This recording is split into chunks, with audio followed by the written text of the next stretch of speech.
Morning guys. So maulan ngayon. So bibili akong ulam kasi tinatamad kaya magluto. Saka wala naman talaga lulutuin. So kung makikita niyo ganito ang panahon sa labas oh. Sobrang ulan. Ayan. So maghanap tayo ng bilihan ng ulam ngayon. So sana may bukas kasi lahat ng pribadong opisina, gobyerno walang pasok ngayon. So hindi natin alam kung meron bang bukas sa bilihan ng ulam. So para safe ang GoPro natin, lalagyan muna natin ito. Alright, para hindi mabasa. Let's go. Alright, so para safe ang GoPro natin, ito yung lagi kong ginagamit sa tuwing mag-vlog ako sa mga adventure, lalo na sa mga karagatan. So ito yun, no? Alright, so protector po ito ng GoPro ko. So yun, since maulan, kailangan natin to para hindi masira ang GoPro.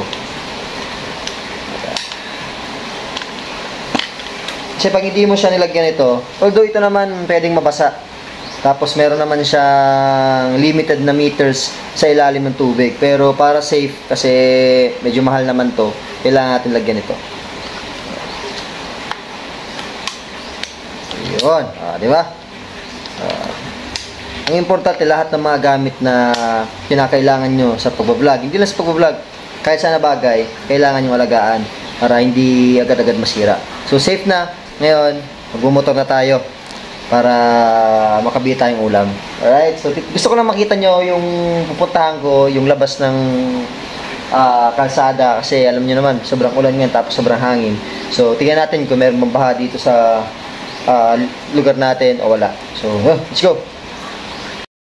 So ngayon gagamitin natin motor. Alright, kasi mas feel ko magmotor ngayon kaysa magkotse. So syempre, para sa protection ng aking katawan, kaya syempre maulan, kailangan natin magamit ng raincoat. Raincoat tayo ngayon. Yun.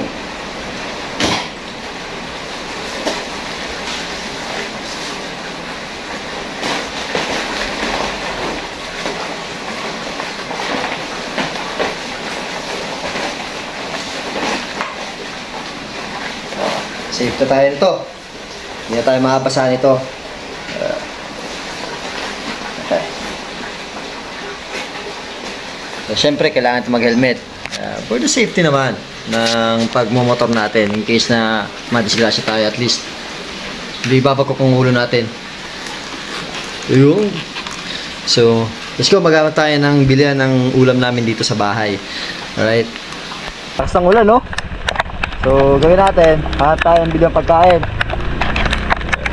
So, sigurado lahat ng mga tao ngayon nasa loob ng bahay.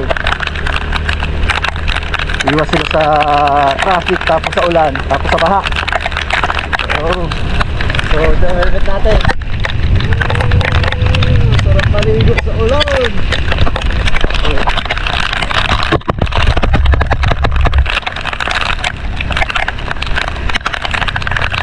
So hanap tayo ng bilihan ulam. Hindi natin alam kung may bukas ba. Yung lakas ang ulan, oh.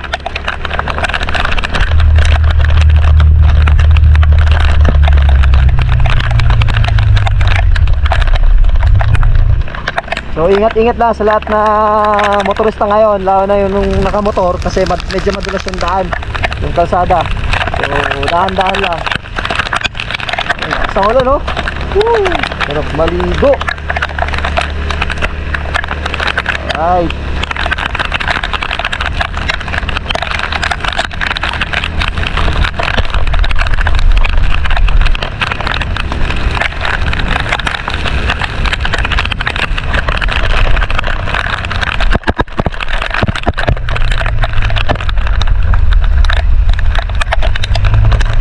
Baha na dito.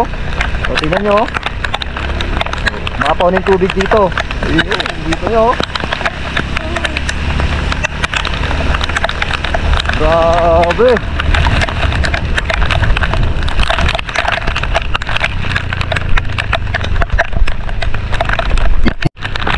Villa Caceres. So kukunti lang ang sakyan ngayon. Lakas ng ulan, lakas ng hangin. Lamig.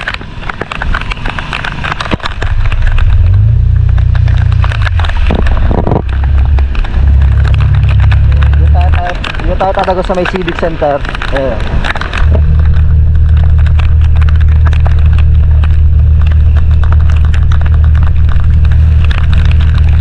Basang-basa na ako. Walang visor ang helmet ko. Dali na nagamit ko. Ayan, civic center.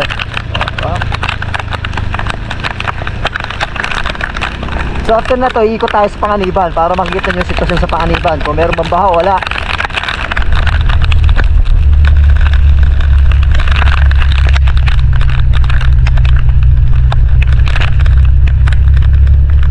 Dito tayo dadaan sa may Diangdang.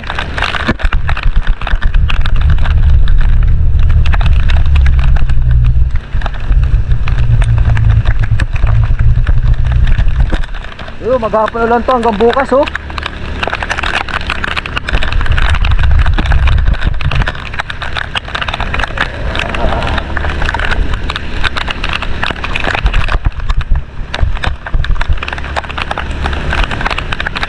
Grabe yung ulan, oo.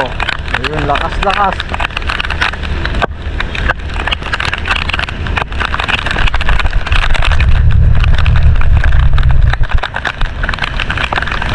Ayan, dito na tayo sa may Barangay Diangdang. Dito sa main road ng barangay na to.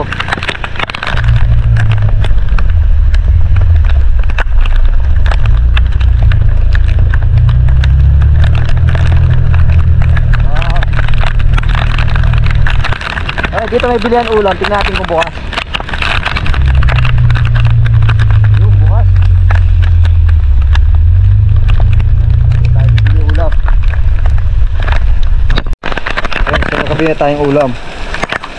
Ayan o, adobo tapos kinunot balaw.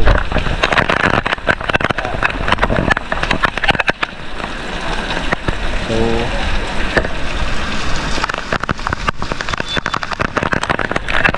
grabe lakas ng ulan, no?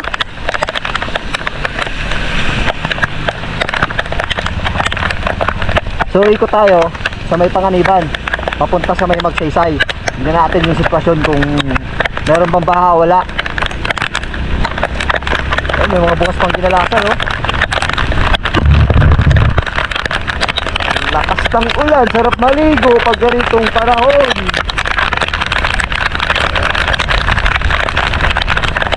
Grabe oh. Oh, kukunti lang ang sakyan ngayon. Kukunti lang ang papasada ngayon.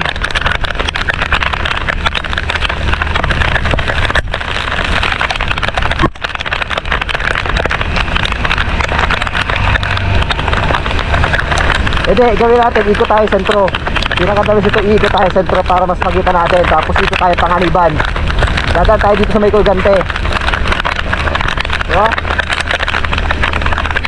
Sabing baha. Dito oh.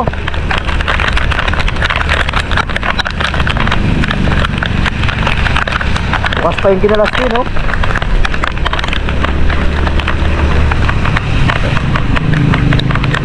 Grabing ulan. Hanggang bukas puro dahil sa bagyo.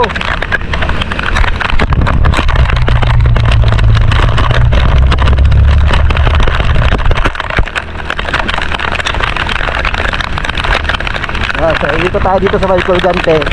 Tapos tayo ng Panganiban Drive hanggang Magsaysay. Tuloy-tuloy na yan. Colgante Drive. Sarap na guys pag ganitong maulan. Mapresko, hindi mainit. Ayan no, Colgante oh. Hindi natin kung maapo yung tubig. Yung taas na oh. Taas ng tubig oh. Oh ba?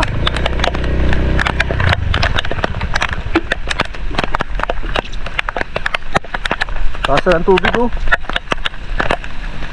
Oh, dati nilalakaran lang yan. Ngayon wala na, tubig na. Ito tayo sa tro. Pag sobrang ang lakas ng tubig sa Colgante, aapaw to hanggang dito sa may tulay. Ito tayo dahil sa may katedral.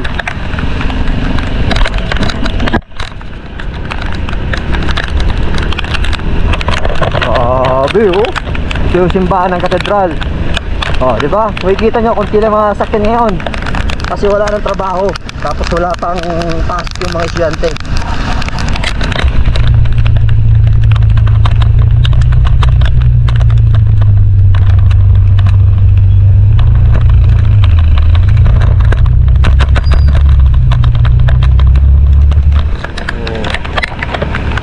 So pag mataas yung elevation ng kalsada, walang baha. Pero sa ibang lugar ng Naga, grabe ang baha, lalo na sa Karangahan. Taas doon, lalo na pag itong lakas ng ulan tapos tuloy-tuloy.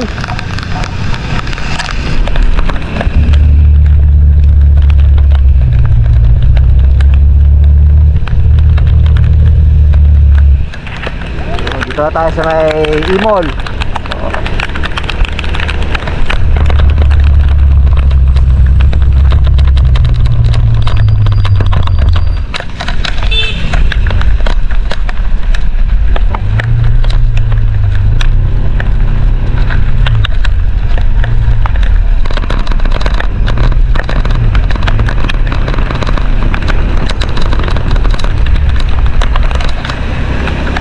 Bagong building dito. Alright, so yun, walang traffic. Hindi tayo dadaan sa may shortcut papunta sa may tulay ng Panganiban para makita yung sitwasyon kung gaano kataas yung tubig. Oo, yun 15 Martires. Ayan, no? So, dito tayo dadaan.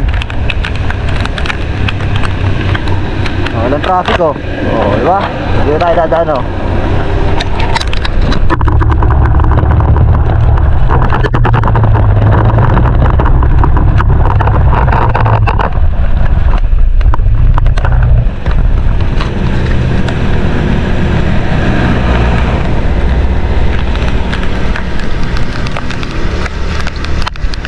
Sampaguita Hotel. Diba? Para mas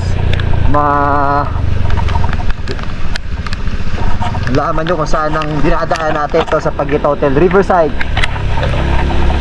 Ito yung tulay. Oh, halos papaw na, oh. Ayun, oh. View taas.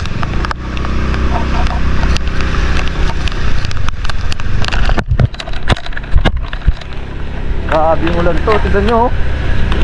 Oh, kunti na lang, abot na yung tulay.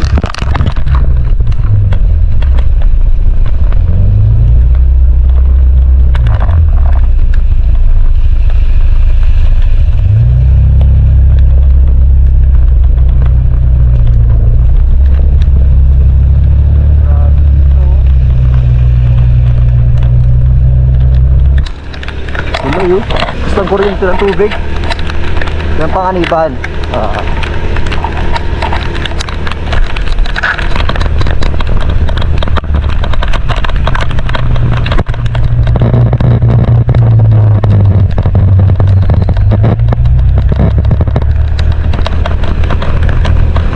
So dito sa may Panganiban halos walang baha, pero kung sobrang lakas ng ulan dito bumabaha talaga. Ngayon, walang baha dito. Wala kayong makikitang marka na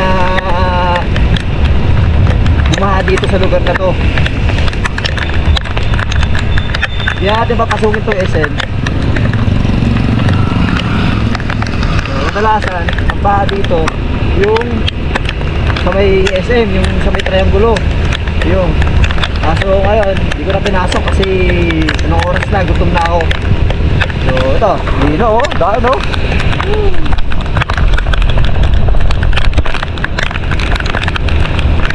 Sarap pagsiwi ito sa dagat. Malamig yung tubig. Ingat-ingat sa lahat. So dito na tayo sa Panganiban, dadaan pa uwi. So malapit tayo sa may BMC. So doon tayo dadaan. Dito walang bakas ng baha dito sa lugar na to sa Panganiban. Kaya safe dumaan dito yung mga mababang sakyan. So medyo malakas-lakas ang ulan, sarap maligo. Kung wala lang akong dalang cellphone tapos wallet, maliligo ako sa ulan.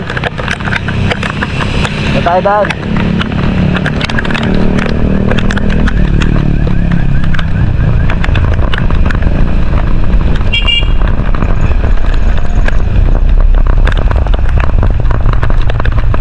Ito yung BMC. Ayun.